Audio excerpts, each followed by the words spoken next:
Channel subscribe करा, smart बना, नोटिफिकेशनसाठी bell आयकॉनवर क्लिक करा.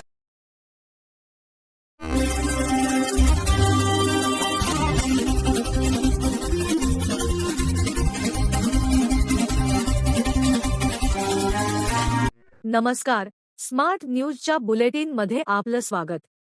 पाहूया आजच्या दिवसभरातील ठळक घडामोडी.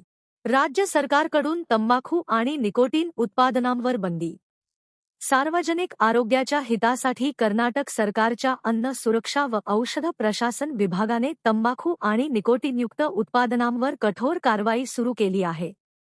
राज्यात अशा उत्पादनांच्या विक्री व वितरणावर 1 वर्षासाठी बंदी घालण्यात आली आहे. अन्न सुरक्षा व औषध प्रशासन विभागाच्या आयुक्तांनी प्रसिद्ध केलेल्या प्रसिद्धीपत्रकानुसार राज्यभर गुटखा, पान मसाला तसेच तंबाखू किंवा निकोटीनयुक्त प्रतिबंधित उत्पादनांचे उत्पादन, साठवणूक, वाहतूक, वितरण आणि विक्री याविरोधात विशेष तपासणी आणि अंमलबजावणी मोहीम राबविण्यात येत आहे. ही अधिसूचना जारी झाल्यापासून 1 वर्षासाठी संपूर्ण कर्नाटकात लागू राहणार आहे. अन्न सुरक्षा व औषध प्रशासन विभागाने नागरिकांना आवाहन केले आहे की तंबाखू व निकोटीनयुक्त प्रतिबंधित उत्पादनांचे उत्पादन, विक्री किंवा वितरण होत असल्याचे आढळल्यास संबंधित अधिकाऱ्यांना त्वरित माहिती द्यावी. व्यसनमुक्त आणि निरोगी कर्नाटक घडविण्यासाठी नागरिकांनी प्रशासनाला सहकार्य करावे, असेही विभागाने म्हटले आहे. पाकिस्तानात इम्रान खान यांच्या मृत्यूची चर्चा. पाकिस्तानचे माजी पंतप्रधान आणि पाकिस्तान तेहरीक-ए-इन्साफचे संस्थापक इम्रान खान यांच्या मृत्यूच्या अफवांनी पुन्हा एकदा पाकिस्तानात खळबळ उडाली आहे. पाकिस्तानी पत्रकार वजाहत सईद खान यांनी इम्रान खान यांचा तुरुंगात मृत्यू झाल्याची भीती लष्कराच्या रावळपिंडी येथील जनरल हेडक्वार्टर्समधील 3 वरिष्ठ अधिकाऱ्यांनी व्यक्त केल्याचा दावा केला आहे. मात्र या दाव्याला अद्याप कोणतीही अधिकृत पुष्टी मिळालेली नाही. इम्रान खान सध्या रावळपिंडीतील अदियाला तुरुंगात शिक्षा भोगत आहेत. त्यांच्या कुटुंबियांना, वकिलांना, पक्षातील नेत्यांना आणि वैयक्तिक डॉक्टरांना त्यांची भेट घेण्याची परवानगी मिळत नसल्याने त्यांच्या प्रकृतीबाबत चिंता वाढली आहे. याच पार्श्वभूमीवर मृत्यूच्या अफवांना पुन्हा हवा मिळाली आहे. पीटीआयने इम्रान खान यांची स्वतंत्र वैद्यकीय तपासणी करण्याची मागणी केली आहे. कल्लेहोळ येथील शेतकरी जमिनीच्या संरक्षणासाठी आक्रमक. बेळगाव तालुक्यातील कल्लेहोळ येथील सुमारे 100 ते 125 बाधित शेतकरी कुटुंबांनी आपल्या हक्काच्या जमिनी वाचवण्यासाठी जिल्हाधिकारी कार्यालयावर मोर्चा काढला. पूर्वजांपासून कसत असलेल्या जमिनी बळकावण्याचा प्रयत्न भूमाफिया आणि प्रशासनाकडून होत असल्याचा आरोप करत आंदोलक शेतकऱ्यांनी जिल्हाधिकाऱ्यांना निवेदन सादर करून न्यायाची मागणी केली. यावेळी शेतकऱ्यांनी प्रशासकीय अन्याय आणि भूमाफियांच्या दडपशाही विरोधात तीव्र आक्रोश व्यक्त केला. पूर्वीच्या मालकांच्या मध्यस्थीने काही भूमाफिया या जमिनींवर कब्जा करण्याचा प्रयत्न करत असल्याचा आरोप शेतकऱ्यांनी यावेळी केला. या मोर्चादरम्यान बोलताना महाराष्ट्र एकीकरण समितीचे नेते R.M. चौगुले यांनी सरकार आणि भूमाफियांवर कडक शब्दात ताशेरे ओढले. या संपूर्ण प्रकरणात उपविभागाधिकाऱ्यांनी गैरकायदेशीर आदेश देऊन शेतकऱ्यांवर अन्याय केल्याचा आरोप करण्यात आला आहे. पोलीस यंत्रणाही शेतकऱ्यांच्या तक्रारींची दखल घेता त्यांच्यावरच दबाव आणत असल्याचे शेतकऱ्यांनी निदर्शनास आणून दिले. भविष्यात 1 इंचही जमीन कोणाला देणार नाही, असा ठाम निर्धार व्यक्त करण्यात आला. उपविभागाधिकाऱ्यांचा आदेश रद्द करून न्याय द्यावा, अन्यथा दयामरणाचा आदेश द्यावा, अशी मागणी राष्ट्रीय रयत संघाच्या माध्यमातून देण्यात आलेल्या निवेदनात करण्यात आली आहे. राज्य विमा संस्थेचे विभागीय कार्यालय स्थापन करण्याची मागणी. राज्य विमा संस्थेचे विभागीय अथवा उपप्रादेशिक कार्यालय स्थापन करण्याची मागणी खासदार जगदीश शेट्टर यांनी केंद्रीय कामगार व रोजगार मंत्री डॉ. मनसुख मांडविया यांच्याकडे केली आहे. नवी दिल्ली येथील संसद भवनात केंद्रीय मंत्र्यांची भेट घेऊन खासदार शेट्टर यांनी याबाबतचे निवेदन सादर केले.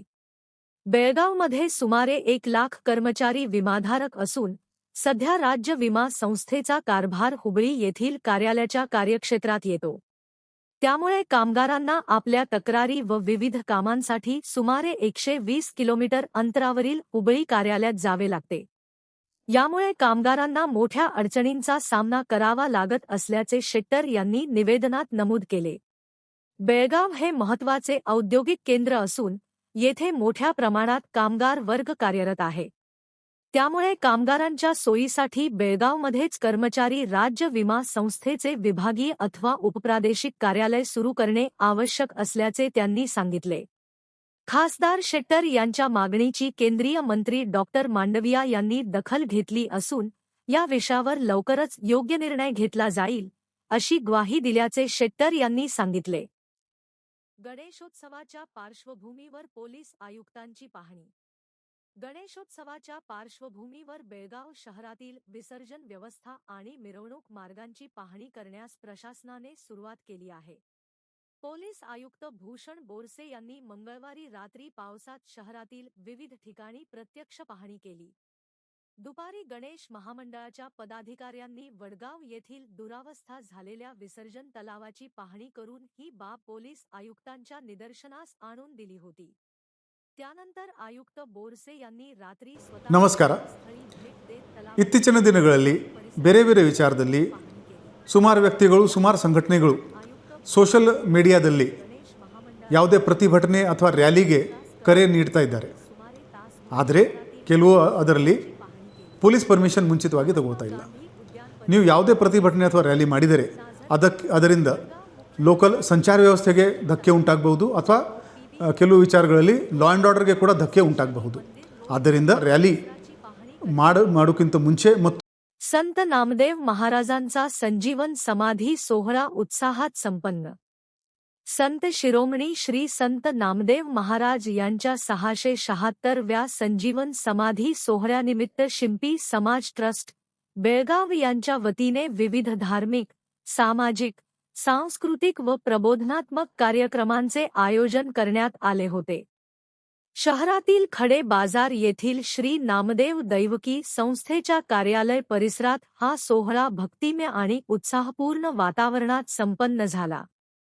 कार्यक्रमाची सुरुवात श्री सत्यनारायण महापूजेने झाली. या उपक्रमाला बालक, विद्यार्थी व तरुणांचा उत्स्फूर्त प्रतिसाद मिळाला. संत नामदेव महाराजांचे विचार आणि संत परंपरेतील संस्कार नव्या पिढीपर्यंत पोहोचविण्याच्या दृष्टीने या उपक्रमाचे विशेष महत्त्व ठरले. यावेळी गुणवंत विद्यार्थी समूहाचा सन्मान करण्यात आला. सायंकाळी आयोजित समाजप्रबोधनपर व्याख्यानात परशुराम महाराज कणगुटकर यांनी मार्गदर्शन केले. दिवसभर विविध कार्यक्रमांमुळे मंदिर परिसरात भक्तिमय वातावरण निर्माण झाले होते. कार्यक्रमाच्या सांगतेनंतर उपस्थित भाविकांसाठी महाप्रसादाचे आयोजन करण्यात आले. बेळगाव विभागातील शिक्षक भरतीत मराठी माध्यमाला डावलल्याचा आरोप. कर्नाटक सरकारने बेळगाव विभागासाठी जाहीर केलेल्या 831 शिक्षकांच्या भरती प्रक्रियेत केवळ कन्नड माध्यमासाठीच शिक्षकांची भरती करण्यात येत असल्याचा आरोप करण्यात आला आहे. या अधिसूचनेत मराठी, उर्दू तसेच इतर अल्पसंख्याक माध्यमांसाठी शिक्षक भरतीचा कोणताही उल्लेख नसल्याने मराठी भाषिकांमध्ये तीव्र नाराजी व्यक्त होत आहे. या संदर्भात महाराष्ट्र एकीकरण युवा समिती सीमाभागचे युवा नेते शुभम शेळके यांनी सहकाऱ्यांसह जिल्हा शिक्षण अधिकारी कार्यालयाला भेट देऊन माहिती घेतली. जिल्हा शिक्षण अधिकारी कार्यालयात उपस्थित नसल्याने त्यांनी कार्यालय अधीक्षक सलीम नदाफ यांची भेट घेतली. सदर भरती अधिसूचना सध्या केवळ कन्नड माध्यमासाठी असल्याची माहिती नदाफ यांनी दिल्याचे शेळके यांनी सांगितले. दरम्यान या मागणीसाठी उद्या सकाळी ठीक 11 वाजता जिल्हा शिक्षण अधिकारी कार्यालयात शिक्षणप्रेमी, पालक, शिक्षक आणि मराठी भाषिकांनी मोठ्या संख्येने उपस्थित राहावे, असे आवाहन शुभम शेळके यांनी केले आहे. शुभम शेळके यांनी यावेळी प्रतिक्रिया देताना सांगितले की कालपासून जे नोटिफिकेशन कर्नाटक सरकारचं निघालंय, शिक्षण खात्यामध्ये ह्या खास करून बेळगाव भागामध्ये 831 शिक्षकांच्या जागा भरती निघालेली आहे. यामध्ये फक्त कानडी भाषेची भरती निघाली असून मराठी आणि उर्दू आणि इतर माध्यमांचा उल्लेख त्यामध्ये केलेला नाही आहे. या संदर्भात जिल्हा शिक्षणाधिकारी यांना भेटून त्याची माहिती घेण्यासाठी आलो होतो. शिक्षणाधिकारी इथे उपस्थित नसल्यामुळे आम्हाला इथले सलीम नदाफ यांची भेट घेऊन आम्ही माहिती घेतलेली आहे. त्यांनी सुद्धा मान्य केलेलं आहे की यामध्ये फक्त कानडी भाषेसाठी नोटिफिकेशन निघालेलं आहे आणि उद्या बेंगलोरवरून जेव्हा DDPI येतील त्यांच्याशी चर्चा करून तुम्ही या संदर्भात अधिक माहिती घ्या किंवा तुमचं काय निवेदन असेल ते त्यांच्या हातात द्या. त्यासाठी उद्या सकाळी 11 वाजता जिल्हा शिक्षण अधिकाऱ्यांना निवेदन देण्यासाठी शिक्षणप्रेमींनी आणि मराठी भाषिकांनी यावं असं आम्ही आवाहन करतोय. मराठी भाषिकांवर वेळोवेळी अशाच पद्धतीचा प्रत्येक ठिकाणी मराठी भाषिकांना डावलून त्यांच्या शिक्षणावर सुद्धा त्या ठिकाणी गदा आणला जातोय.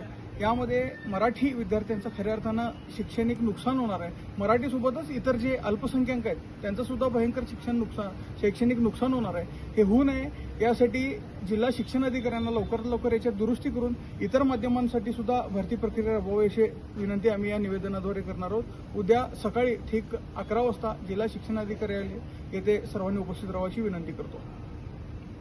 याचबरोबर स्मार्ट न्यूज मराठीचे आजचे बुलेटिन इथेच संपले. धन्यवाद.